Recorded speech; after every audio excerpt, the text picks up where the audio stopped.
So welcome to the Awakening Intuition interviews, and this is our second interview, and I am really pleased to say hello to Natalia from Greece. Hello, Paula. Natalia is a shiatsu practitioner and teacher, very, very successful, and yeah, thank you so much for coming on board and letting us know a little more about how you trust your intuition. So please share something about yourself. Thank you, Paula, for inviting me, and thank you very much for all the work you're doing for us and for humanity.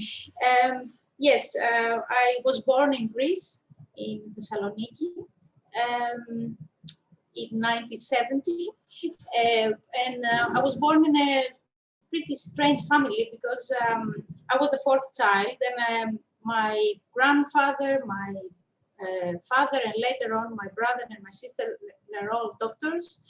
They were all doctors, and we were living on top of a private clinic. So from a very young age, I could see surgeries happening and people being cured, and I was together with the pain, the physical pain, and also the emotional.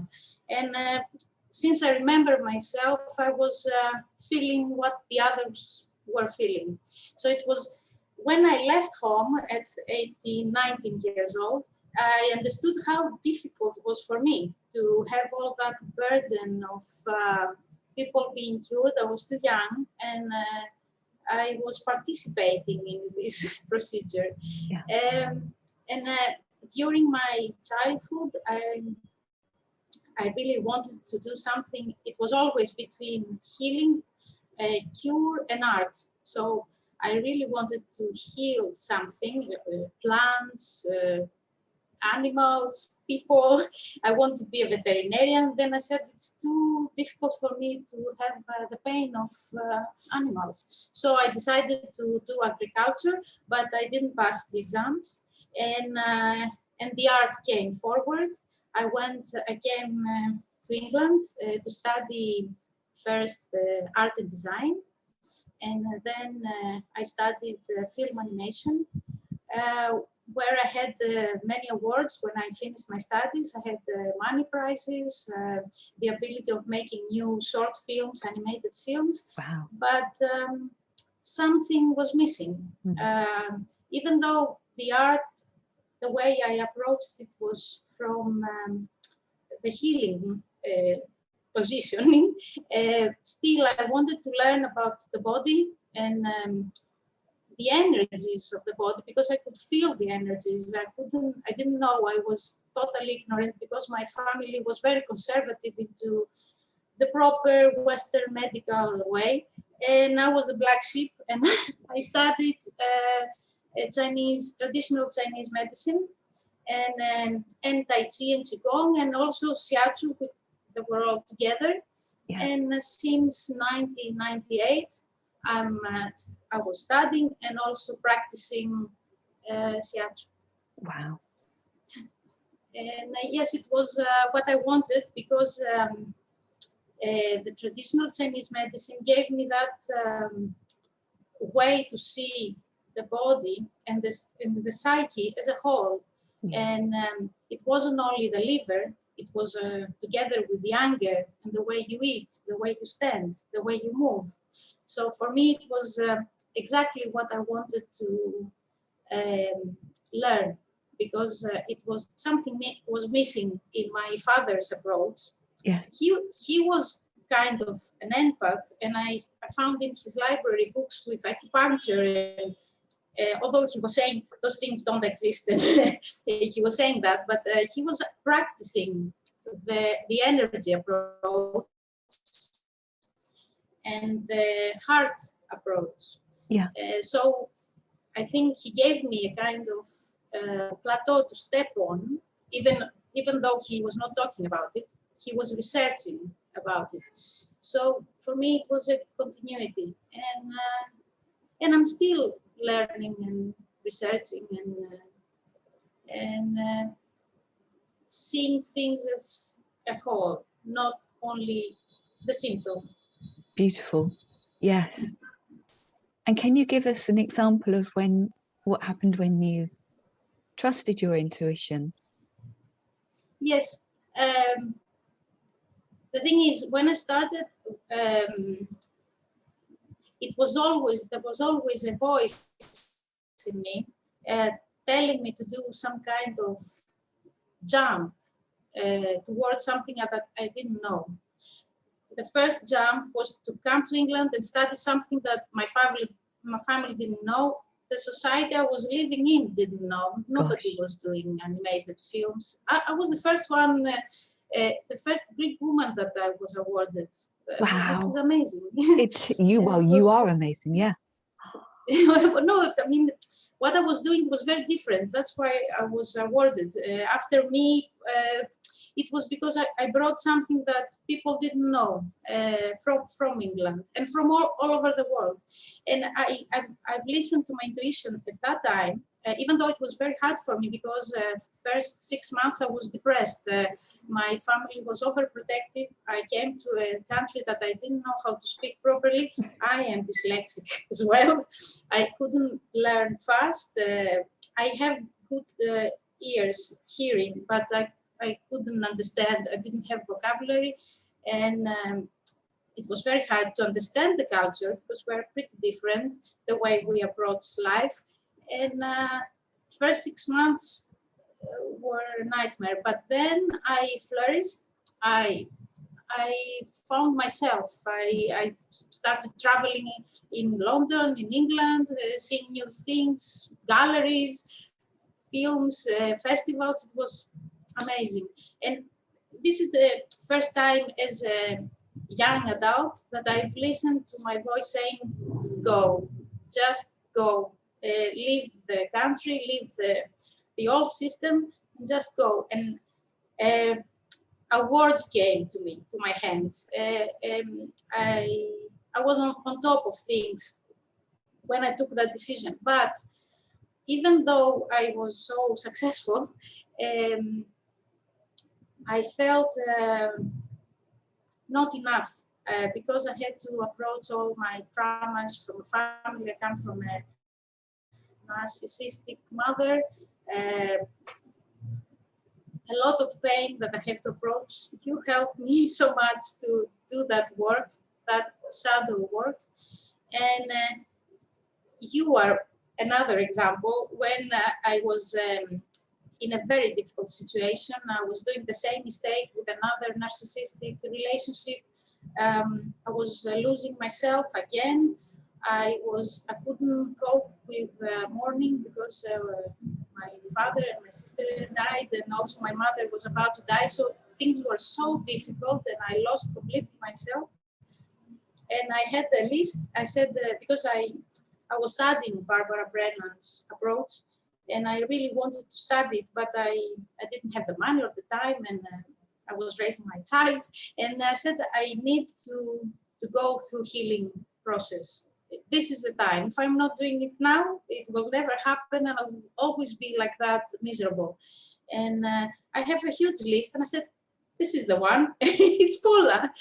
That was my intuition, and we did that work, and it took 3 years for me, and it's so much different. It's the first time in my life, in my 50s, that I can stay alone, feeling complete, whole. So that was the second very strong intuitive guidance that I found, and it led me to you. Wow. And that was amazing because I had also other people from my country, from other countries. It's also in English, that it's pretty weird. It's not my natal language, but still, I know, every part of me knows that it was the right intuitive decision to do.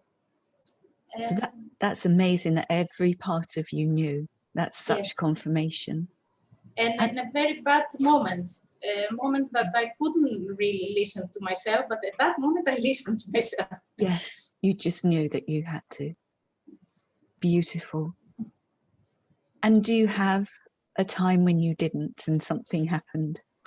Many times, and the thing is, when I'm very upset, when the ego is huge, when the hurt child is talking, yes, I made decisions like I started working in my parents' business, and I lost myself for another time. Although the thing is, every time I didn't listen to my intuition, I've gained a lot of experience and knowledge, and I saw what I was doing. I was always doing is to break my boundaries, not respect my boundaries, and not respect my body and myself, and also the way I chose my ex-husband and even friends. It was always through not guided inner voice, but it was what I thought people are, because that's how I was raised. And I thought that was the normal thing to have. But if I go back, every time, first time you meet somebody, there is always a hint, something that you can understand in the body. And a few days ago, I've read, all those sayings in Facebook and Instagram. It said, I forgive myself that I didn't give attention to a red flag, and I just thought it was a challenge for me. And it was always like that. The red flag was from the beginning. I knew the whole story, but I thought it was a challenge, that I can do it, I can change things. Doesn't go this way. I can change me, but not other people or situations.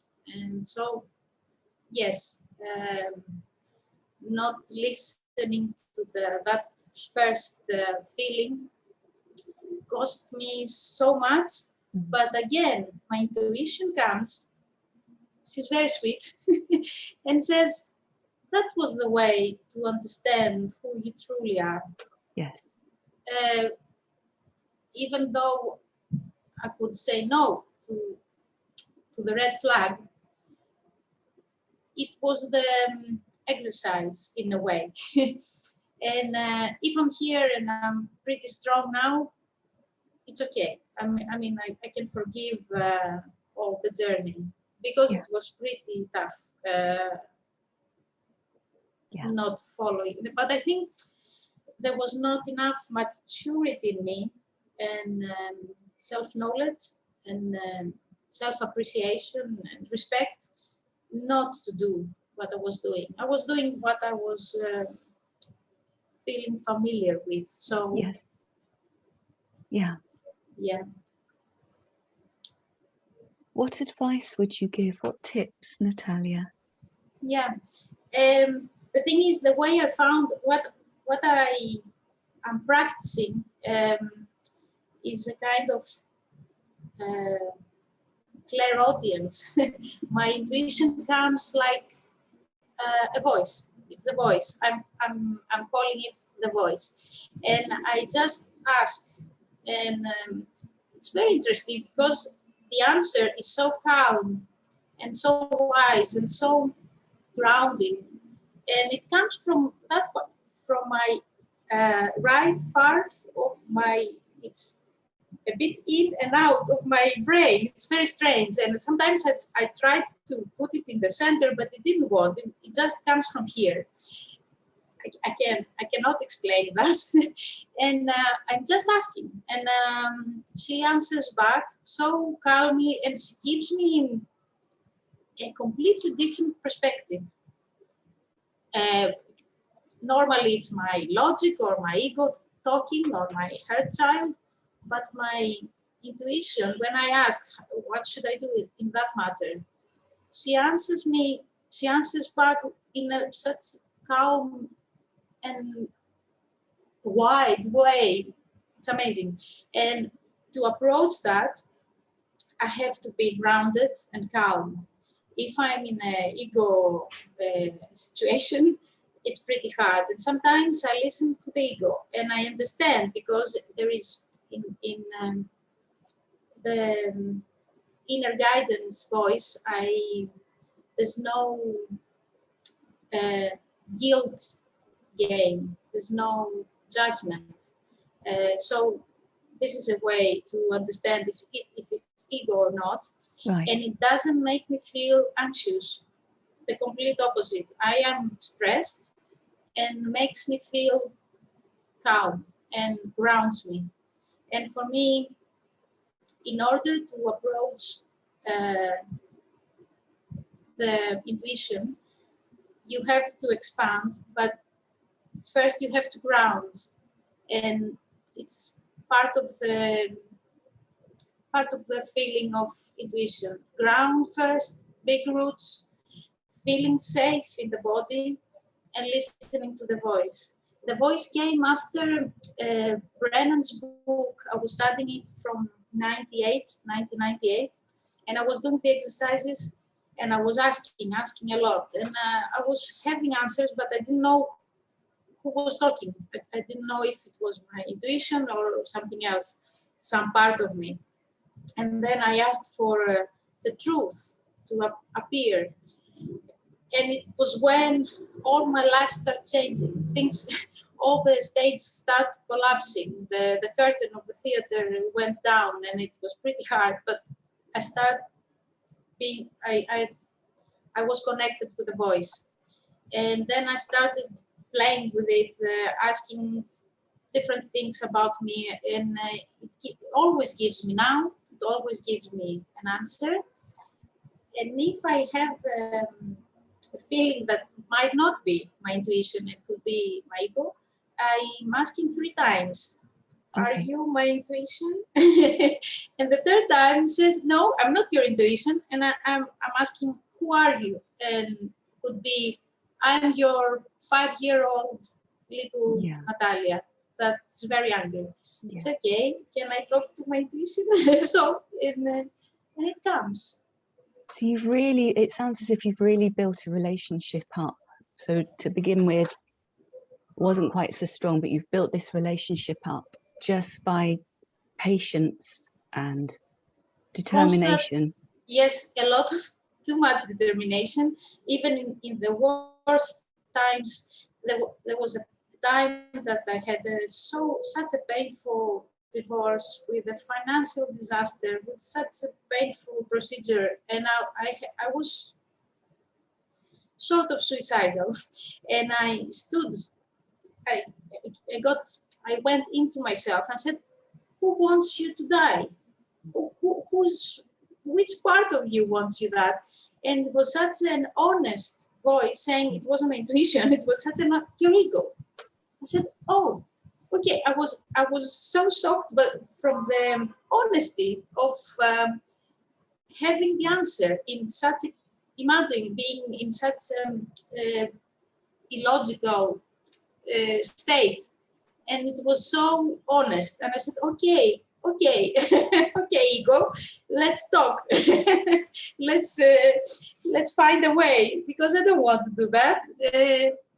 It's amazing. And the ego just felt that the failure, that had failed totally. So it's better to die from honor, than hold all this failure on my body, on my shoulders. And yes, but I'm doing that now. I remember with my last sister, we were playing games of telepathy, and we had pretty good connection. It was pretty strong, and now I'm still doing that. I can ask people their higher part, and I can have not only people, myself as well. So it's pretty when I connect with my intuition, I can connect with other people's higher self, intuition, even lower self. It's so interesting. For me, it's a game. I don't take nothing for granted, nothing. But I think it's a very creative game, and it's amazing all the information I take and then people talk and give me exactly the answer their higher self was giving. So it's pretty amazing. I think it's a new era. Yes, and thank you so much for doing this work, Natalia. Thank you for, you know, going through the really tough times and getting to this time now where you're really appreciating the Yes. work that you've done, and not just for you, but for everyone, for every single woman out there. Thank you. The thing is that difficult things still happen, but now I know, shoot straight in, back in, grounding, asking for answers, and I'm having, and many times it doesn't go with the logic. Say, many times I hear from my intuition, don't rush, don't do anything now, just stay, nothing. And I really want to do something because I have to solve the problem, and I have to listen to, just stay, nothing. What should I do? What should I do? Nothing. How can I do nothing? It's weird. No, nothing. And so I calm down. I follow. I follow the nothing, and I totally appreciate it now. I am not questioning. You are so inspiring. Thank you so much for your time, Natalia. I just loved listening to you and the myriad of ways that you listen to your intuition.